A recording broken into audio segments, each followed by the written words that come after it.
You're watching LMCC, your community TV.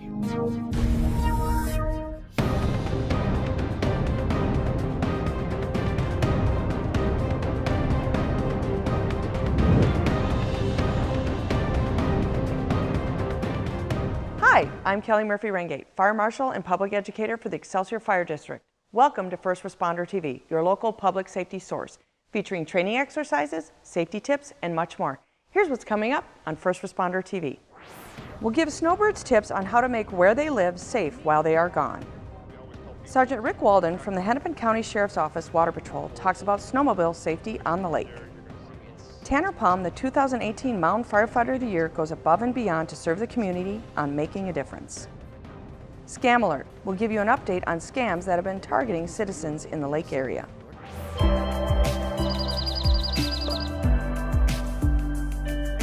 We're going to talk about fire safety tips for snowbirds. Now, snowbirds are people that migrate from the northern states down to the southern states and usually stay in the southern states for an extended amount of time, leaving where they live vacant. Now, this segment applies to people that live in apartments and condos, but we're going to focus on homes today. Now, part of my job as a fire marshal is being a fire investigator. A lot of these tips do come from my experience in investigating fires.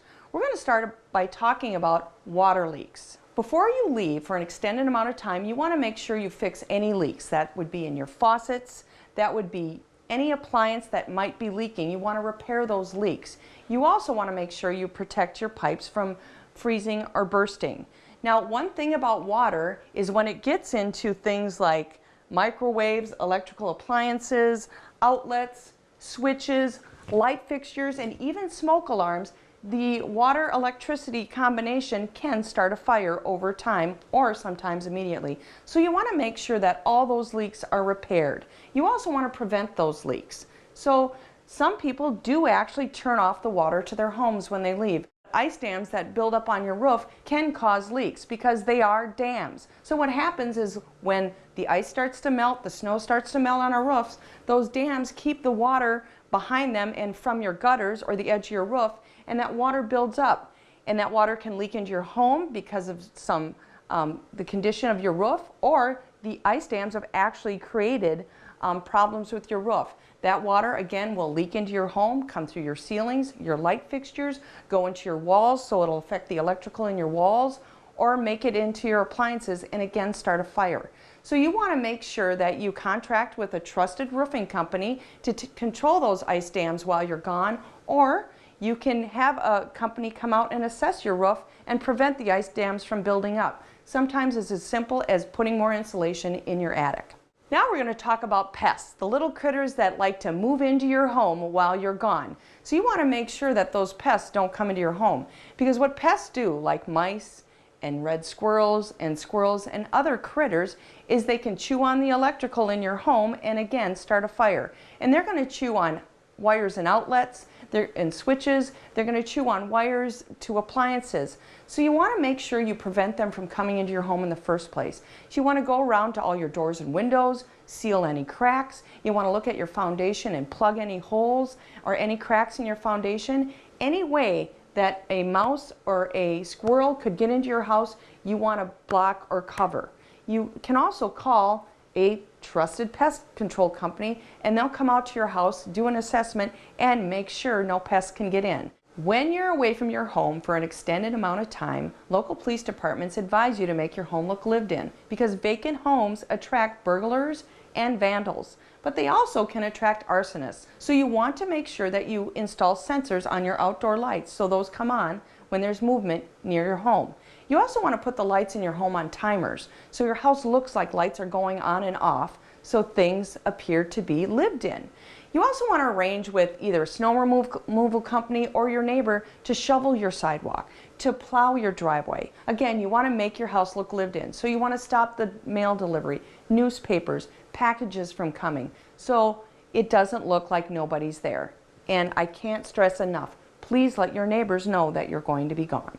Northerners are familiar with severe storms during the summer taking down tree limbs or taking down trees. But in the winter, blizzards can have the same kind of winds and effect on trees that storms do in the summer.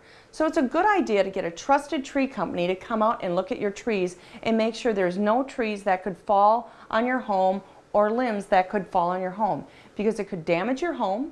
It could also take down power lines and start a fire, or those limbs or trees could hit your gas meter and cause an explosion. Smoke alarms should be installed on every level of your home, outside sleeping areas, inside bedrooms, and in areas where people sleep. So if your spouse likes to take a nap on the lounge chair in the living room, that's an area where people sleep. The reason we want you to make sure that your smoke alarms are in the right places is because when you're gone, they can make a big difference. You want to make sure that you test all your smoke alarms and change the batteries in smoke alarms that don't have 10-year lithium batteries. The reason for that is if you've told your neighbors that you are going to be gone, and while you're gone, your smoke alarm activates, your neighbors will be able to call the fire department. If you're going to build a new home, consider installing residential fire sprinklers. Or if you're going to be moving into a condo, apartment, or another home, you might want to look for one that already has fire sprinklers installed in them. The reason for that is fire sprinklers can save your home. Most residential fire sprinklers are put into homes to save people's lives by cooling down the fire and preventing dangerous splashover. But many times that fire sprinkler will put out the fire or control the fire until the fire department can get there. Fire sprinkler systems can also be monitored by a company that's off-site through an alarm system. So when that fire sprinkler head is activated, they put a call in to the fire department. Many homeowners have also installed horns and strobes on the outside of their homes. A horn and strobe is attached to your fire sprinkler system. So when the water flows from an activated head, they go off with strobes and horns. That way, the neighbors that have been informed that you're out of town can call 911, or a passerby or even driver-by might see that and also can call 911. When you leave your home for an extended amount of time, you want to make sure that you contact a trusted heating or HVAC company to come and check your furnace and make sure it's fully operational while you're gone. Many people like to turn down the thermostat before they leave. Most heating companies recommend that you go 55 degrees or more. That way the pipes in your ceilings, your walls, and in your floors won't freeze. And again, if you have a residential fire sprinkler system, you want to make sure that you connect with a fire sprinkler company before you leave. One important thing you should do before you leave is also change the filter in your furnace, regardless of when you changed it the last time. One of the last things you want to do before you leave your home is you want to close every door. Every door to every bedroom, bathroom, den, every room that has a door you want to close. Because a regular household wooden door can keep fire, heat, and toxic gases inside the room where the fire starts for a long period of time. As an investigator, I have actually seen where the fire has put itself out in that room because of the lack of oxygen. This way, if your smoke alarms are going off and your neighbors are aware that you're gone, they could call the fire department, and hopefully by the time the fire department arrives, the fire's either stayed contained to that room or has spread very little out of the room. You come back to your northern home for the summer. One of the first things you should do is go to your electrical panel and check your circuit breakers to make sure that no circuits were tripped. If a circuit was tripped while you were gone, you need to figure out why it tripped and get that resolved right away.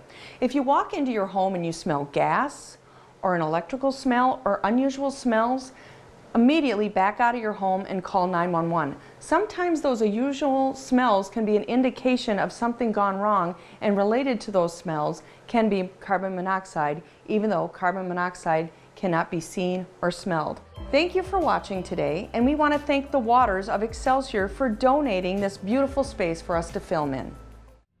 Next on Safety Source, the Hennepin County Sheriff's Office Water Patrol will give us some snowmobile safety tips for when you're out on the lake.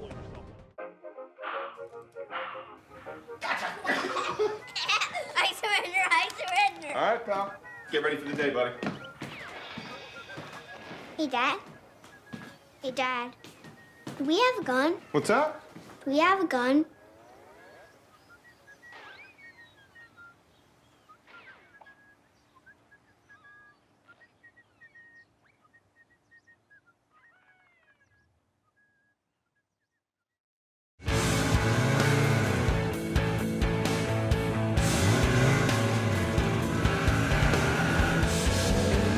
Right now with the ice conditions the way they are, we'd really have no snow cover.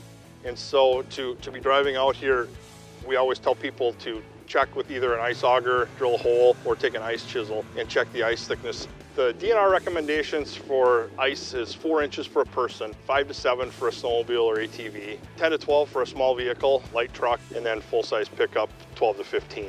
It all looks the same.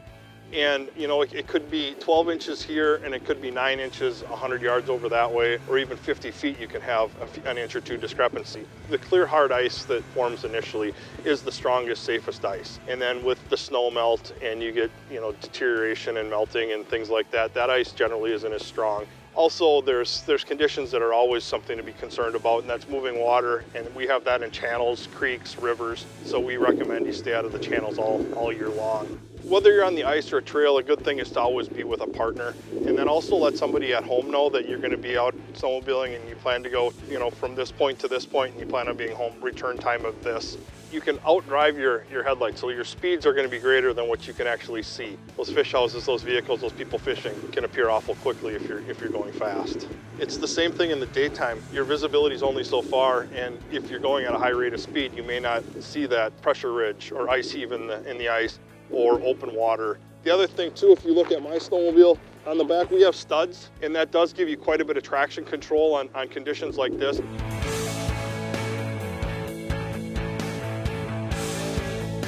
The direction you came in is the direction you want to go out. You know that the ice was safe 5-10 feet back from where you went in. Kick with your feet, and if you have ice picks, do this and use this to kind of pull yourself out. Otherwise you can roll too. The other thing that we recommend is that you wear a life jacket when you're out on the ice, even in the winter time. Don't drink and drive. It's the same on the snowmobiles as on the road. It impairs your thinking and your reaction times. Speed too. If you keep your speed down, you're going to see those ice houses, you're going to see the people fishing out there, you're going to see those holes in the water and any discrepancies on the lakes or trails.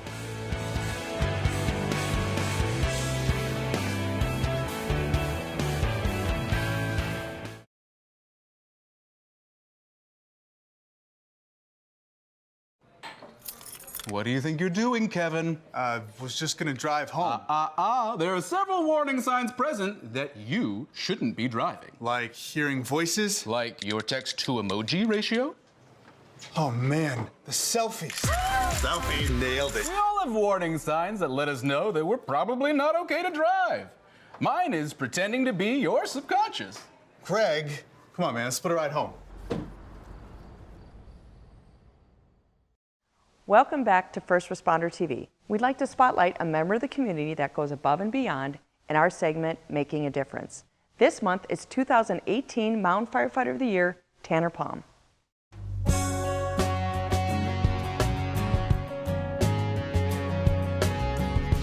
To be put into the category with some of the names that you see on the list of guys that have won it before me, it's pretty special. You know, everything we do here is part of a crew. We don't do it for the awards, we don't do it for the money. Obviously, to be recognized by the guys that I work with here every day, it's a good feeling. I've been with the Mound Fire Department for 4.5 years now. I got on when I was 19. I'm a 4th generation here at Mound Fire. It goes back to my great-grandpa. My dad, he's still on now. He's been a chief here. He's been on for over 35 years, and so it's something I knew that I wanted to get into growing up. So I got some big shoes to fill, but I'm excited about it. Giving back to the community, it always is something that's rewarding. I was born and raised here in Mound, and so growing up with my dad on here, I've seen what he has given to this community, and it's really been an inspiration to me. Some other things I'm proud of is just kind of the time and the effort that I've been able to put into the fire department. Mound is kind of unique because we're really a small town, but we run some big city calls. We run a high call volume. We know that the guys that we have here are gonna be here, and so I think that's something that we've relied on. All my closest friends are all on the fire department now, and they talk about the brotherhood. That's really something that's special to us, is the friendships and the feeling of the family that you have when you're up here. The friends you make here, the impact you can make with your community, it's really something that's special. Yeah, I plan on being here for, well, we'll see where my dad ends up, and I gotta top that, so.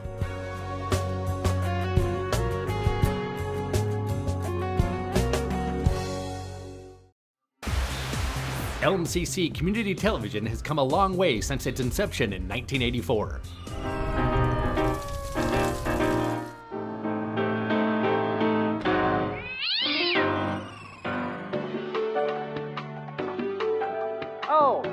Buongiorno, friends. We've got an exciting show for you today. Today's secret Yellow Pages letter is B. All right, let's get to it. Yeesh. Did anyone actually watch this program? But now, LMCC's high-definition evolution is complete. Introducing Community Channel 12 in HD. Watch high school sports, concerts, and LMCC's award-winning original programming in crystal clear HD.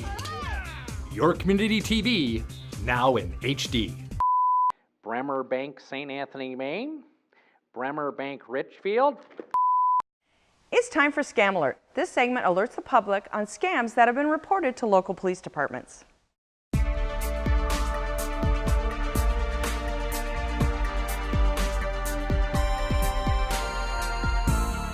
Better Business Bureau of Minnesota and North Dakota warns consumers shopping for a vehicle online to be aware of too good to be true prices.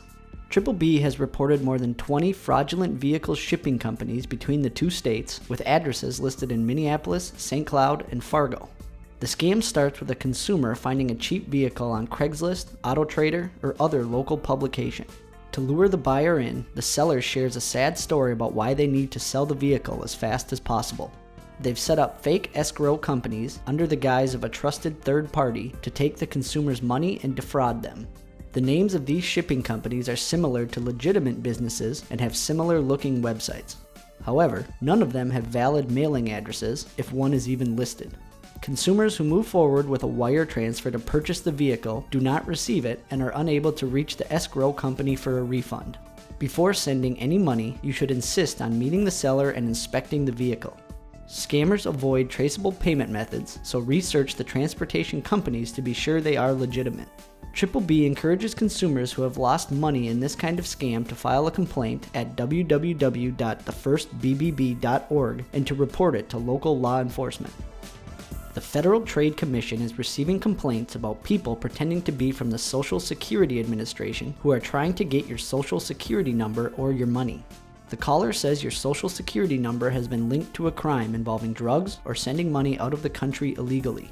They then ask for a fee to reactivate your blocked Social Security number, but you will have to confirm it first. Your caller ID might show the Social Security Administration's real phone number, but that doesn't mean it's them. Computers make it easy to show any number on caller ID. Anyone who tells you to wire money, pay with a gift card, or send cash is a scammer.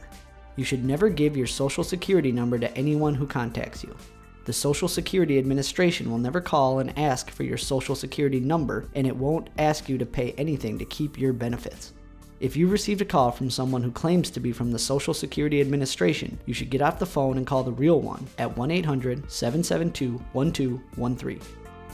Authorities are warning Netflix customers about scammers attempting to extract the user's personal information via email.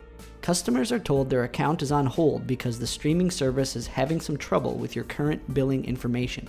The email urges users to click on a link to update their payment method. Don't click the links. They're a way to get you to voluntarily give your personal information away or install malware on your computer. While the email may look legitimate, some giveaways are an international phone number and improper punctuation. Netflix advises users never to enter their login or financial details after following a link in an email or text message. Users who receive suspicious emails from Netflix should forward the message to phishing@netflix.com for further review by the company. Thanks for watching First Responder TV, your local safety source. If you have an idea for a segment, an upcoming public safety or fire prevention event, please let us know. This is Kellie Murphy-Ringate giving you information you can use, share, and to live by. See you next time.